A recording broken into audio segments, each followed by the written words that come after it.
Olá, percebemos que muitos na sociedade atual, na sociedade ocidental, capitalista, estão em crises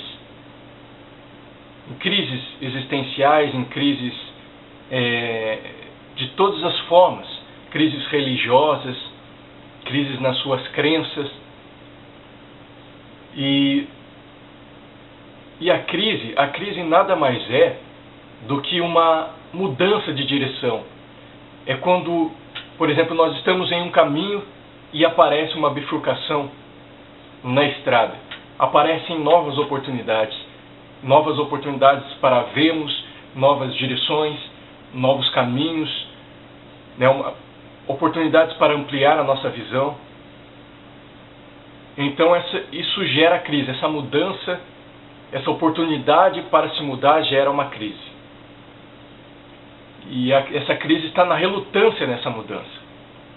Quando nós relutamos entre esses dois caminhos, entre essas oportunidades, e essa sociedade atual, ela é uma sociedade que apresenta muitas oportunidades, muitas opções de escolha, muitas opções para decidir. Por exemplo, o jovem, quando ele está para fazer faculdade, para fazer vestibular, ele entra em uma crise. Porque, até devido ao seu histórico familiar, talvez os seus pais não observaram os seus dons naturais, as suas habilidades naturais, para que ele pudesse já ter um caminho estipulado para que ele exerça o seu ofício, o seu trabalho. Então, quando ele chega na época do vestibular, ele tem várias opções de ofícios e de empregos. Ele não sabe se ele vai ser médico, se ele vai ser advogado, se ele vai ser músico. Então, há várias oportunidades que se apresentam diante dele. E nisso, ele entra em uma crise. Ou seja, ele está em um estado de mudança. E então surgem as dúvidas, os serás. Será que mudo? Será que não mudo? Será que faço isso? Será que não faço? Surge o medo de errar. Surge o medo de perder algo, de perder talvez aquilo que já se tinha conhecido, que dá a sensação de segurança e de proteção. Então isso está envolto em várias áreas da vida nessa sociedade atual, nessa crise. E então está nessa relutância.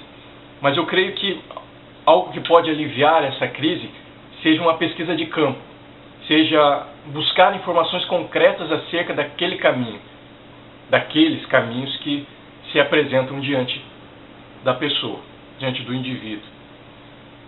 Por exemplo, se esse jovem está com dúvida entre ser advogado ou ser médico, vai aliviar a crise dele se ele buscar informações, fazer uma pesquisa de campo, conversar com um advogado, com um médico, ir em um hospital, ir em algum escritório de advocacia, buscar informações, e essas informações automaticamente irão sanar as suas dúvidas e irá conduzi-lo a um caminho com mais clareza.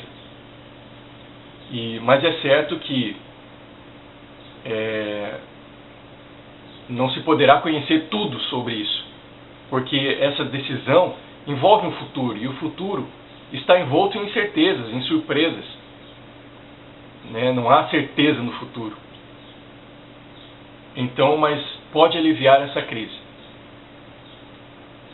E se não houver essa possibilidade de pesquisa de campo, de buscar essas informações, resta apenas então um posicionamento. Mesmo sem essas informações, resta um posicionamento em aceitar ou não aceitar, entre o sim ou o não. Já que a crise está na relutância, se mudo ou se não mudo, automaticamente quando se dá o diagnóstico, por exemplo, quando alguém vai no médico e fica aquela dúvida de qual enfermidade tem, até que se dê o diagnóstico, a angústia permanece. Mas quando o diagnóstico é dado, a angústia desaparece. Então, quando se dá o diagnóstico, quando se posiciona em aceitar ou não aceitar, a crise automaticamente desaparece. Mas, infelizmente, o homem hoje é viciado em crises e certamente achará outras crises para passar. E, geralmente, então, nós ficamos nessa relutância, presos a conceitos anteriormente estabelecidos, conceitos que nós já conhecíamos, um caminho que nós já conhecíamos e que nos dá uma sensação de segurança e proteção, e por isso nós relutamos em mudar com medo de perder isso que já nos dá segurança, medo de perder essa segurança. E quando nós lançamos mão, nos desarmamos desses conceitos já estabelecidos, automaticamente essa crise se torna um pouco mais fácil.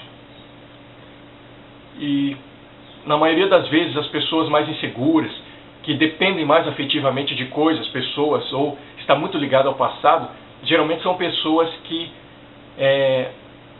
permanecem mais tempo em meio à crise. E geralmente quando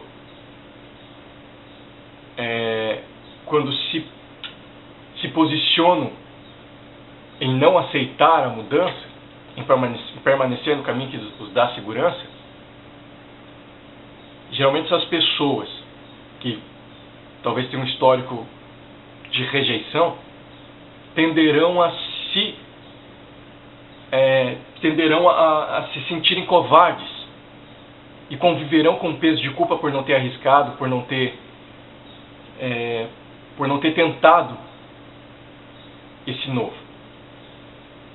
Então, mas enfim, há N motivos que tornam a crise difícil. Isso depende muito do histórico, né, social, familiar de cada um. Mas a crise ela tem o seu lado bom e tem o seu lado ruim. Tem o seu lado bom porque nos tira do conforto. É como mudar de casa, por exemplo. Você desmancha tudo, tudo vira uma desordem, uma bagunça, se colocam as coisas em caixas. Isso é desconfortável, tira do conforto. Mas acaba se achando coisas que se achava que havia perdido. Então acaba se achando coisas preciosas, valiosas, em meio a essas mudanças e essas crises. E no começo, quando se muda para uma casa nova, você não sabe muito bem ainda onde colocar as coisas que você encaixotou. Fica meio que perdido, mas com o tempo as coisas vão se colocando no seu devido lugar.